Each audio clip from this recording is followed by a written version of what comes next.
Hare Krishna, Namaste, Chapter 10, entitled as Vibhuti Yoga.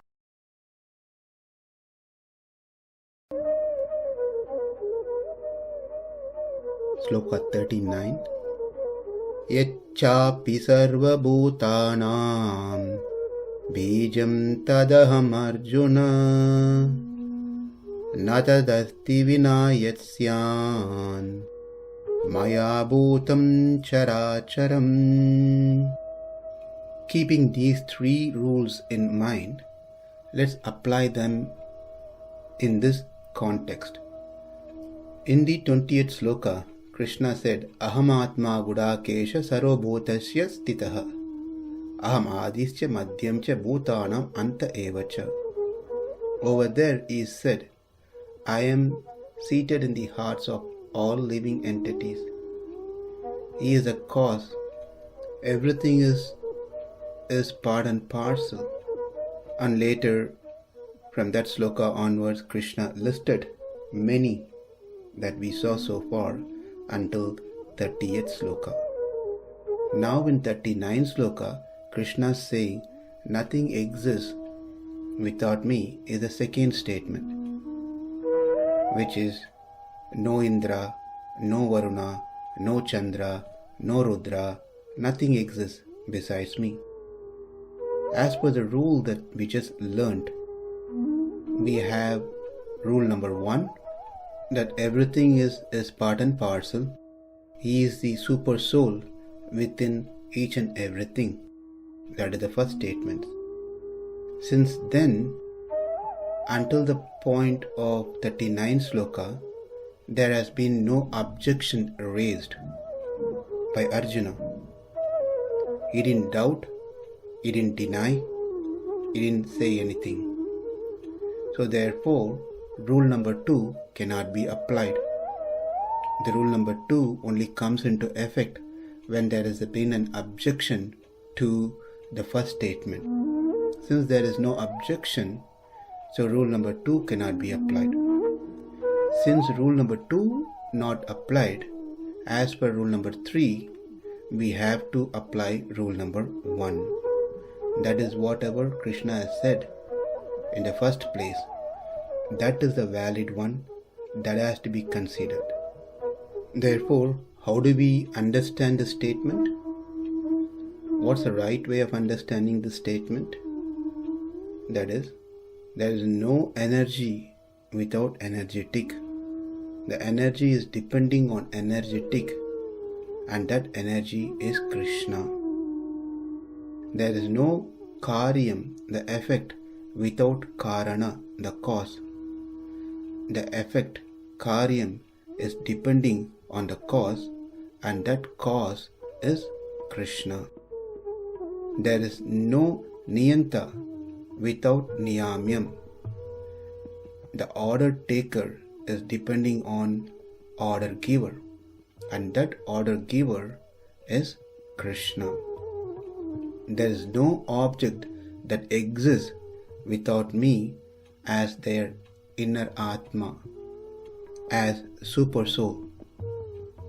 Therefore, the parts are depending on the whole, and that is Krishna.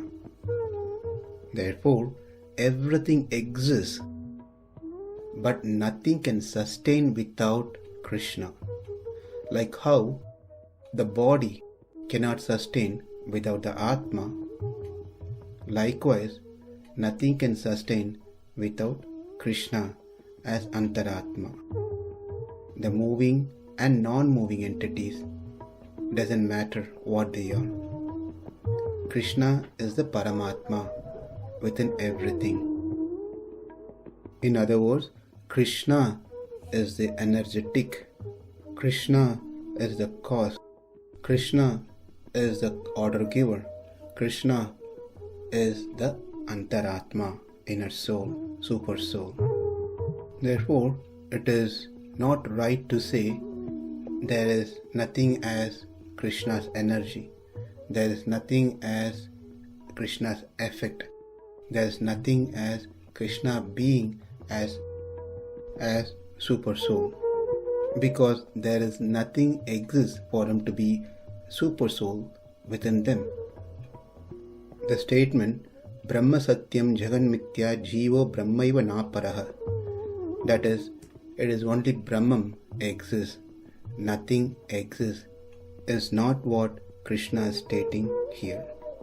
Rather, what Krishna says is, there is nothing which exists which is not Krishna's vibhuti, Krishna's opulence. If there is anything out there, it is Krishna's property. That's how Krishna says, there is nothing exists without me. There is a statement in the Upanishad which says, Aitadatmyam idam sarvam tat satyam sa atma tattvamasi svetaketu. You and the Supreme Brahman are one and the same. Svetaketu. There was a personality called Svetaketu. Tattvamasi. Tattvamasi. You and that Brahman are same. But what it means here is that the Lord, who is Antaratma of everything that is moving and non-moving, where everything is part and parcel of that Brahman, the Supreme Lord, that Supreme Lord is also Antaratma within you, each one of us. You are part and parcel of that Supreme Lord.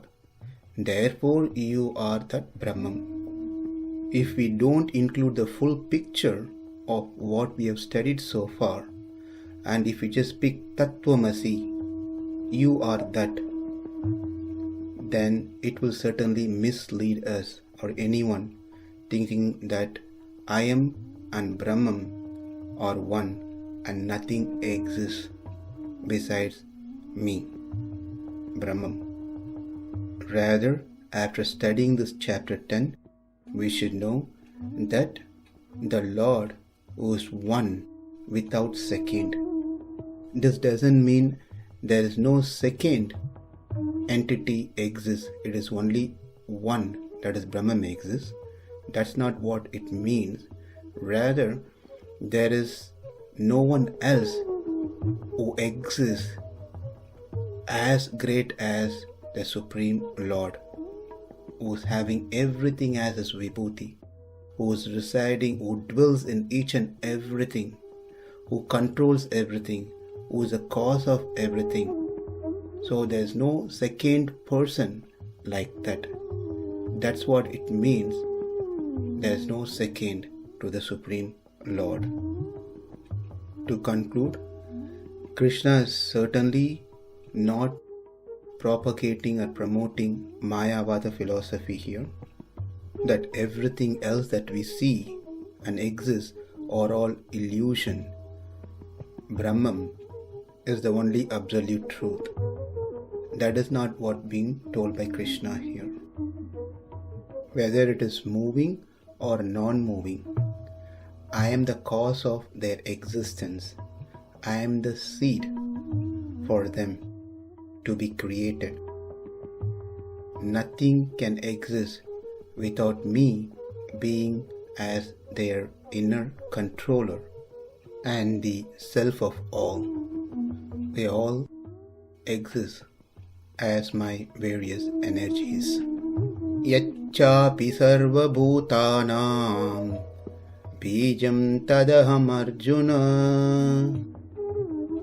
asti vinā syān mayā bhūtaṁ carācaram. Namaste. Hare Krishna.